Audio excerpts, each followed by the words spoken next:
Good evening, ladies and gentlemen. Paul Chamberlain, the Air Force guy. Whew, made it just under the wire here. We give people a little bit of time to get in here. I know I posted this kind of late, but for those of you watching on replay, be sure to give me a thumbs up. I'd appreciate that. Also, comment. Let me know what you're thinking. We got a few people in the house yet to announce themselves, but Wayne is here. Good evening, Wayne. Looking forward to hearing from you, hopefully later this week, and kind of showing you around. But anyway, I want to start off first. I know we got three big things we're going to go over tonight. We're going to be going over the big major Ford motorhome recall. It was just announced a few days ago. We're going to go over RV industry updates, because a lot of things are happening out there still. And then third, get a big announcement to make here this evening. But I want to start it off by apologizing for last week.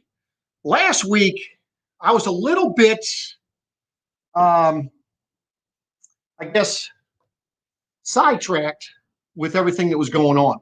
And so I really wasn't up to par. And I'm hoping to change that here this evening. See, Chuck Ash has announced himself in the house. I appreciate that. And I'm looking forward to having a guest on in the next week or two, because I've had a couple of times where people have commented about 50 amp service, and how when you have 50 amp service, you have two legs of 50 amps giving you 100 amps. And that is the furthest thing from the truth. Now, I'm not an electrician. I know enough to be dangerous. So I'm going to be bringing an electrician on to kind of go through that, because that is the furthest thing from the truth. And I want to explain to you that. So I actually have an electrician, someone that actually can explain it in better detail than I can. So we've Colleen D in the house. Appreciate you coming in. George, we got a new guy here, George Evans. Appreciate that. Where you from, George? Appreciate you stopping in, seeing us. And Brian Matthews up there in PA. Appreciate that. So we're going to start off first talking about the Ford recall. So the Ford recall is on mainly dealing with the motorhomes with Ford, and it has to do with the rear end. Now, the issue that we're having with this, we have three different manufacturers we're dealing with. We deal with Winnebago, we deal with Thor, and we deal with Newmar. They all have basically stopped making the deliveries of these motorhomes to the dealers until they get the recall taken care of. Now, fortunately, it's a quick fix. Now, if there's any of you out there that have taken delivery of a brand new 2021 Ford motorhome, be sure that you check to see if your motorhome was recalled, because if it was, you could have a major issue with your rear end. And so make sure that you check into that. Basically, what happened was, how everything's computerized now. They have this little robot instead of an actual individual going around filling up the fluid for the rear end. And apparently this robot, I guess, was programmed incorrectly. Oh, is my picture?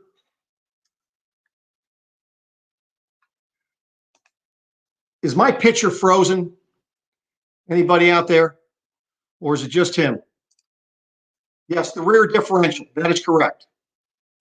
See, again, I know enough to be dangerous. We're just calling it the rear end. But am I coming across loud and clear for everybody? Give me a thumbs up. Let me know. No. Okay, no, not frozen. Okay, good. All right, see, Kathy Fields in the house. Appreciate you joining us. Got New Horizons in the house. Indiana boy. Ton Stoddard. So we're good. So anyway, so what's been happening is, so there wasn't enough fluid put in it. Now, what the fix is pretty simple. You just need to top it off and have Ford has got to send a representative to the manufacturing plants to sign off that the recall was completed. The problem for those of you that might have picked up a motorhome recently, understand like for motorhomes coming to us, they're coming from Winnebago, that's like 1,100 miles. If they're coming from Indiana, that's like, 400 to 600 miles, depending what plant they're from. So that is an issue if they were sent to us and they weren't filled properly. So anybody that has purchased a Class A motorhome recently, check into that. You might have to have some warranty repairs done on the rear end or the rear differential. So that was the first thing that came up, and that all came about just recently. And of course, I'm waiting on a motorhome to come in. We got somebody waiting on one. We actually had a motorhome that was delivered to us. This is before the recall came out, and we could not let the customer take possession of the motorhome until we make sure that it is taken care of. So that is that. Now, let's talk about, does anybody have any questions on that, by the way? Unfortunately, I don't have my moderator in the house tonight to tell me if I get questions ahead of time, because I know she would get them first versus me. I will try and stay up with that.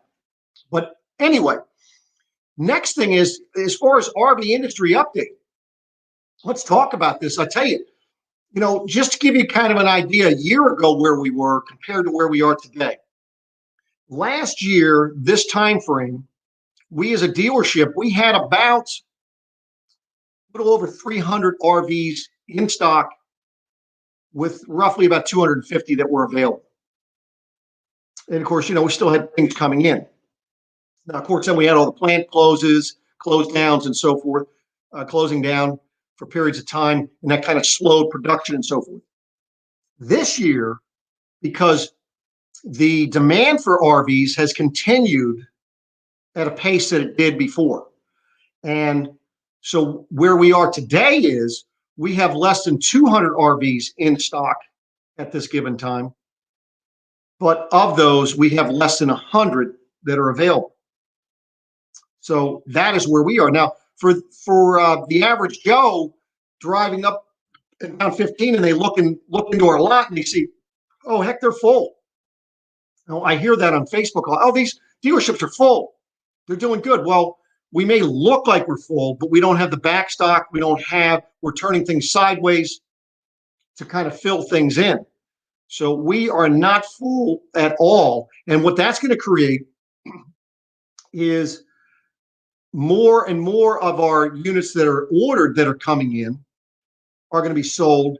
And that's going to be keeping our inventory at a low amount, I see, for the near future. And I'm thinking probably through maybe September, October timeframe before we're able to actually build up some inventory. And it may be next year for all I know.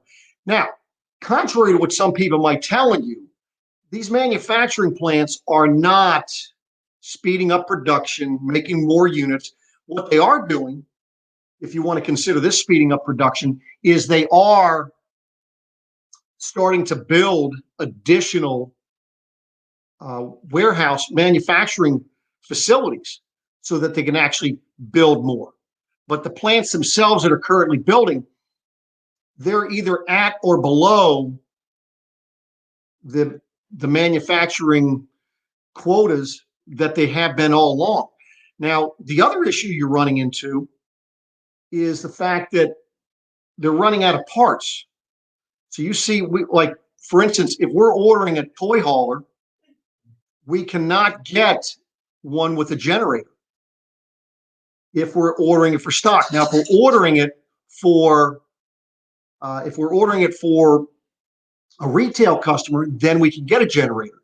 So we've gotten some toy haulers in recently, no generator. Now they're generator prepped, and then we as a dealership can install a generator. It will be just like it was at the factory. It just ends up being a little bit more expensive. So that's another issue you're running into. You're seeing different, if you go on the manufacturers' websites, if you look at brochures, you will notice that they're getting very generic, telling you as far as They're not giving you the brand names and so forth for these, appliances, TVs, things of that nature, because they're making changes as things go on. So you're seeing different air conditioners, you're seeing different refrigerators and the like. So that is something you're going to see continue here into the near future. Some of these manufacturing plants, they have units that are built, but they're just sitting there waiting to have the parts to install them, such as water heaters, air conditioners, and the like. So quite the thing we are running up against. So we have Luis outside is here. Appreciate you joining us here. Northwood RV Life is in the house. Thank you very much for showing up here this evening. Jay Sue is in the house. See you change your name there.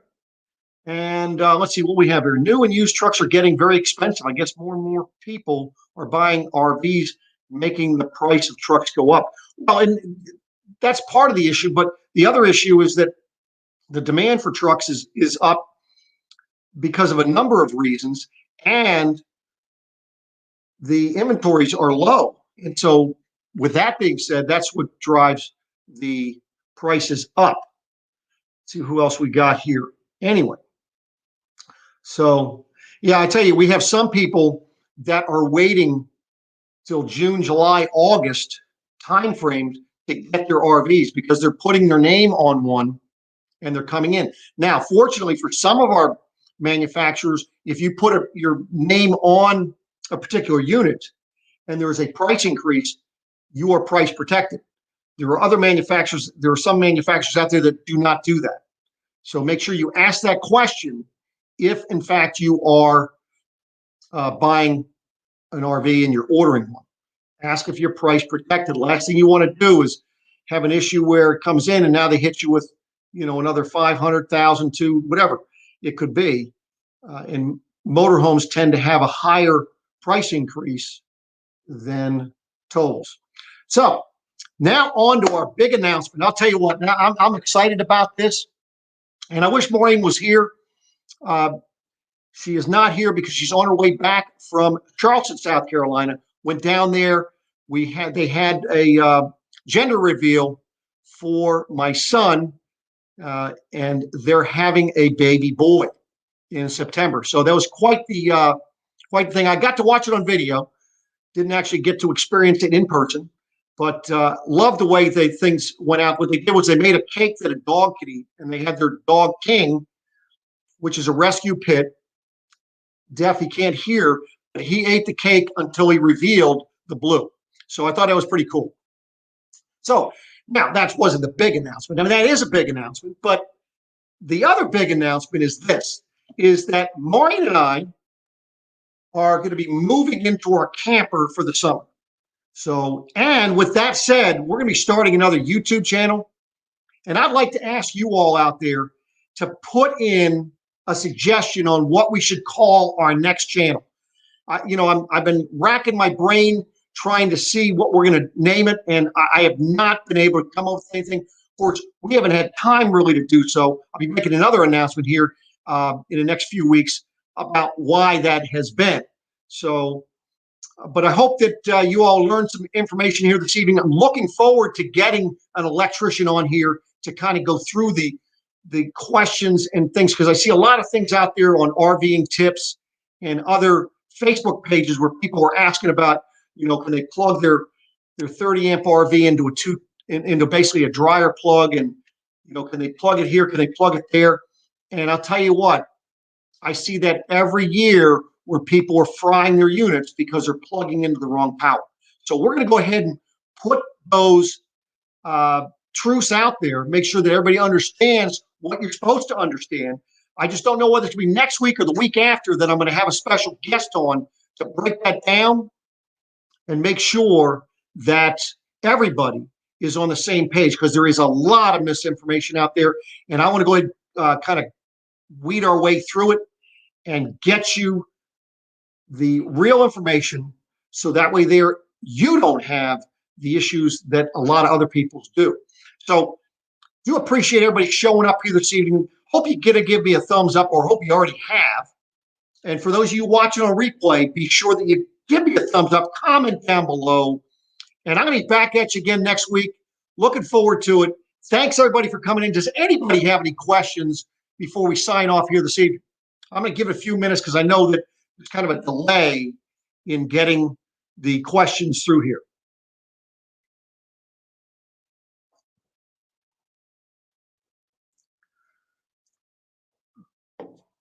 So it looks like that is it for this evening, folks. I do appreciate everybody coming in. And if you have any questions on replay, just ask me down below and I will get back to you. So take care. Have a great evening and look forward to catching up with you again soon. Take care.